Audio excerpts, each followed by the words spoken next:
Karim Benzema's appearance during his Ballon d'Or win got many fans talking on social media. However, Real Madrid fans noticed one remarkable thing about him, which is the broken little finger in his right hand.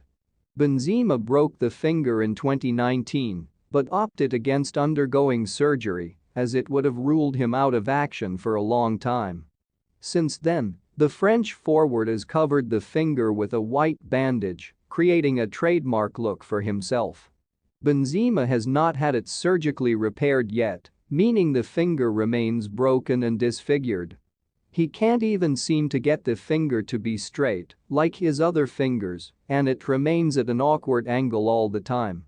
This is just one of the many sacrifices Benzema has made for Real Madrid, which is why he's so highly beloved by the fans. There was very little doubt in Paris that Benzema would walk away with the Golden Ball trophy for the best men's player on the planet for the previous season.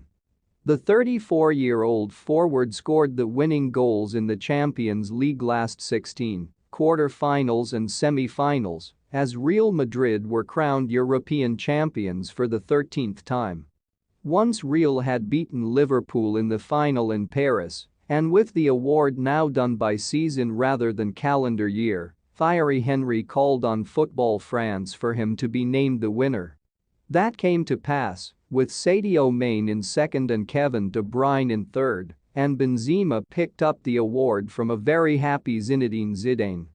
Benzema was looking sharp on the stage as he accepted the award and thanked all his teammates and those who'd helped him on his way to his dream. Some fans noticed that he wasn't wearing the bandages he's usually sporting during matches, which cover his right hand, something they're not used to seeing him without. And it's not just habit that leads to the former Lion man to wear the bandage, but it's actually from an injury he sustained in January 2019 in a game against Real Betis. He didn't go for surgery straight away, following the clash with Marc Bartra, deciding instead to wait until the end of the season as to not leave the team short of his goal-scoring expertise. After the surgery that summer, Benzema rushed back and got another knock to the hand, leaving him needing surgery once again.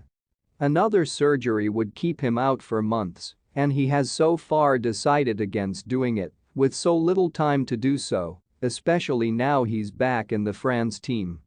The striker even confirmed his reasons in a press conference early last season, saying, "I did have surgery, but the problem is that you need to be out for 2 months, and I wanted to stay with my teammates. I then injured it again, but now I don't have time to have another surgery, so that's why I play with a bandage."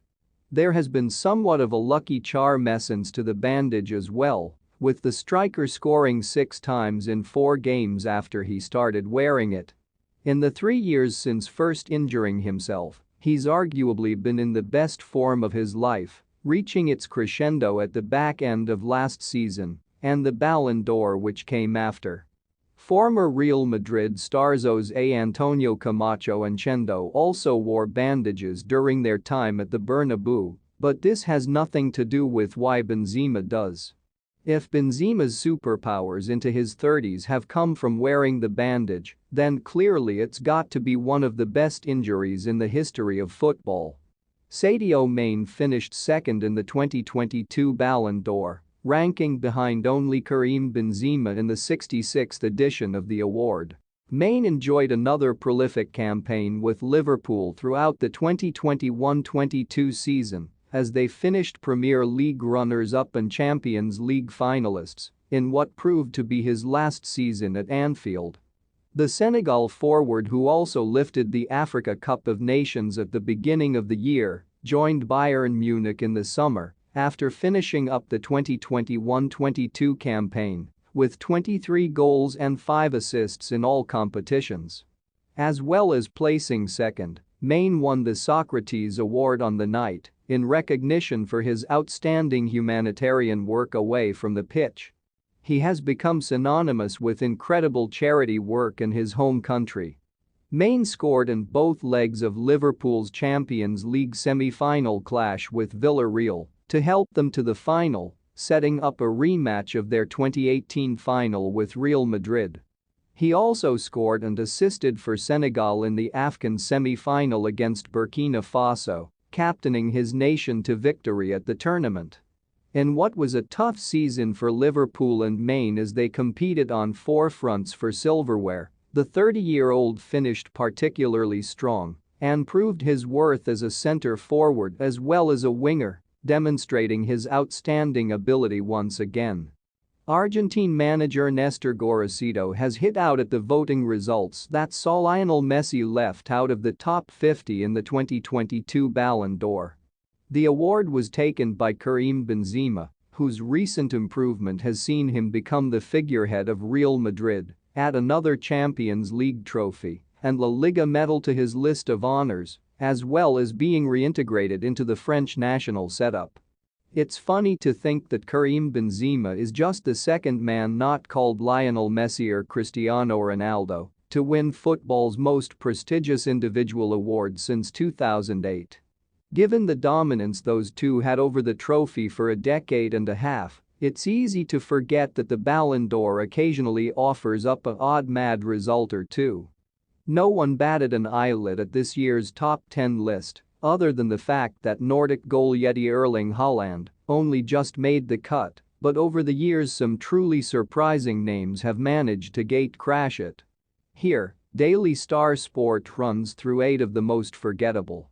To be fair to Jamie Vardy, he's established himself as one of the Premier League's most consistent and prolific goalscorers in the years since his sole Ballon d'Or nomination in 2016, but as someone with severely limited Champions League and international experience, something Ballon d'Or voters tend to be fixated with, he's an easy one to forget. Fresh off firing Leicester to the most unfathomable of title victories, Vardy was voted the 8th best player on the planet 6 years ago, one place behind teammate Riyad Mahrez. Diego Forlán secured a well-deserved 5th place finish in the 2010 Ballon d'Or after scoring goals galore for Atletico Madrid and winning the Golden Boot at the World Cup in South Africa, but you might have forgotten that he finished in the top 10 the following year too.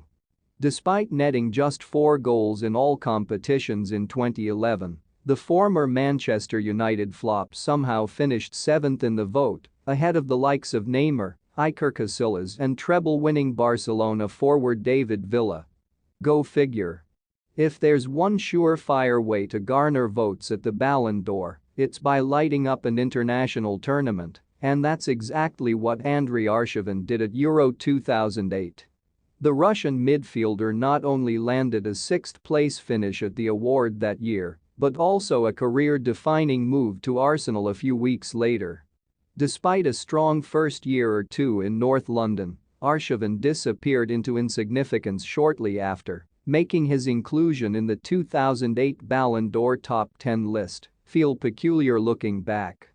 The overarching memory we have of Jens Lehmann in 2006 is him getting sent off in the Champions League final, but the Arsenal keeper actually had a very strong year, so much so that it landed him an impressive 10th place finish in the Ballon d'Or.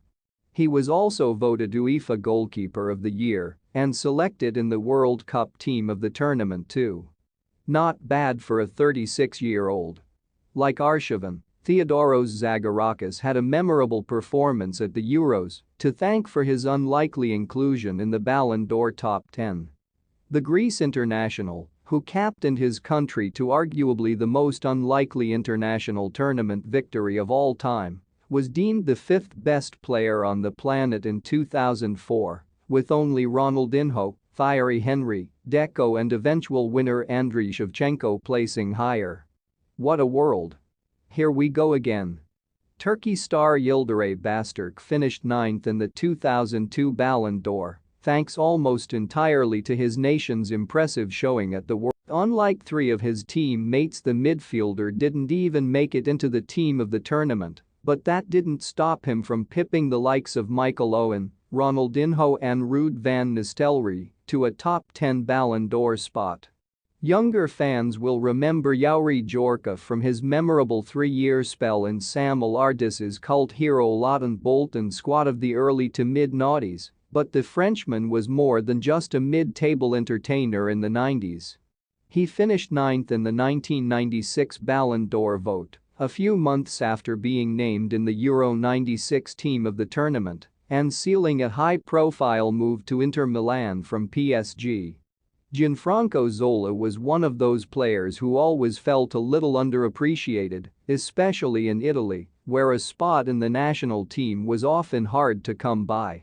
In 1995, the pint-sized trickster finished sixth in the Ballon d'Or after netting 50 goals in 2 seasons for Parma, but left to join Chelsea less than a year later after being shunted out to the left side of midfield for some reason.